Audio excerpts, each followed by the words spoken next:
Mungu. Maana tuna watu walie na moyo wa kusimamia nchi yetu. Praise the Lord. Siku hizi ukitembea huku kwetu Juja, especially kule na Gashororo. Gashororo primary ilikuja ikabadilishiwa mabati yote, ikafanywa inaitwa nini? Renovation. Hata sasa ni kama academy. Na Bwana asifiwe. Ni kama unajua the difference between academy na ya serikali ni hiyo, na nyinyi mnaelewa. Na Bwana asifiwe. At least Mungu atupatie watu wanaposhikilia kutuongoza, hata kama ni hapa kidogo kidogo, but finally tutatokea. Na asipofanya hivyo, kilio kimesikika. Na Mungu atatumana na mapadiriko na risafa za hali ya juu zitapatikana. Is my prayer tuwe viongozi wa kusimama vizuri, tutetee watu wetu, tusimame vizuri katika jina la Yesu. Being a good leader in your family. Popote uko, onyesha leadership. Onyesha your ibness. Uwe mtu anayemcha Mungu, mtu wa kweli. Hallelujah. Praise the Lord. Mtu wa kweli. Amen. Mimi napenda kweli. Mimi napenda kweli. Hata ukisimama hapa, utuambia msiwe na wasiwasi. Praise the Lord. Tunaelewa vile unatuambia because you are truthful. Ama namna gani? Watu wa kweli.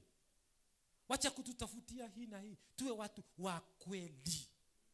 Kama ni nyumbani kwako, abia mtoto, ukikuja na pamoja, nitakunulia motorbike.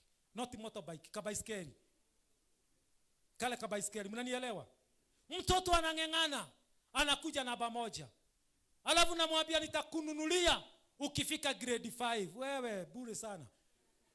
Maana huyo mtoto hakuna wakati atakuamini. Unazali ukimwambia ukikuja namba 1 nitakununia kabaiskeli. Umekuja na magapi? Namba 2. Hata kama hukufika namba 1, kesho mletee kabaiskeli. Na huyo mtu atasema my baba Rida ni kiongozi, mtu wa kweli. Praise the Lord. Hey, Bwana asifiwe. Mimi kuna my uncle alikuwa ananiambia Gitonga, ukifanya harusi, ukifanya na harusi, ukifanya siku, mimi ni wa hivi karibuni nikafanya hapo 1994, na nika make sure nikajifinyinia. Haleluya. Maana my uncle alikuwa ananiambia, na harusi nikafanya kubwa katika area yetu. Wacha nikuambie, my uncle hata wa leo haja nipatia. Mimi tunakutanaga naye because my brother to my mom. Naingia kwa mfuko na umpatia giri 1. Anasema tu mtoto wangu barikiwe. Namwambia ulinieleza kitu fulani, sasa uko na pesa nipatie. Maana namkumbushaga kila wakati. Juzi tukawa na jambo nyumbani, akasimama akasema naomba bishop unisamehe na usio unaniuliza wakati mwingine, maana since 1994 mpaka wa leo unakumbuka, naomba unisamehe. Nami maana ni mimi nilikuwa nimalizia kuongea, nikasema my uncle, najua tulikuwa pre-wedding ile inaandikagwa pale hivi wakati wa pre-wedding, si mnajua vile vitu zilikuwa zinawekwa. Alisimama akasema nyama zote ni zangu, plus nitampatia kabuzi. Nyama hakuleta, buzi hakuleta.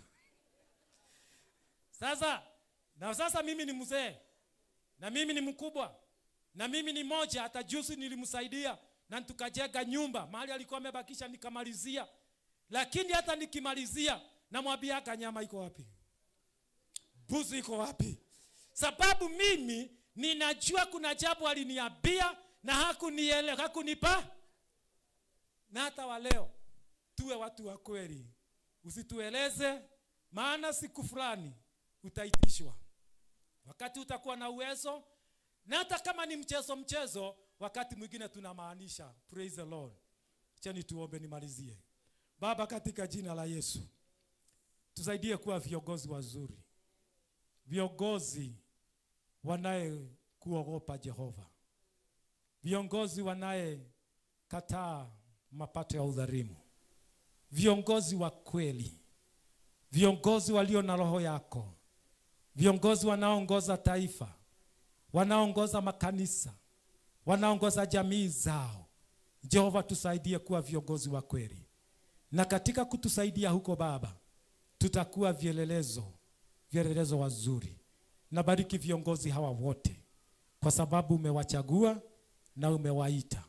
Na hata wale wanatamani kuwa viongozi, Jehova, wasaidie kuwa viongozi wa kweli.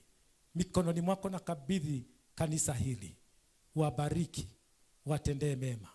Katika jina la Baba na la Mwana na Roho Mtakatifu tumeomba na hata kuamini. May God bless you. Mungu atendee mema. Karibu sana Reverend.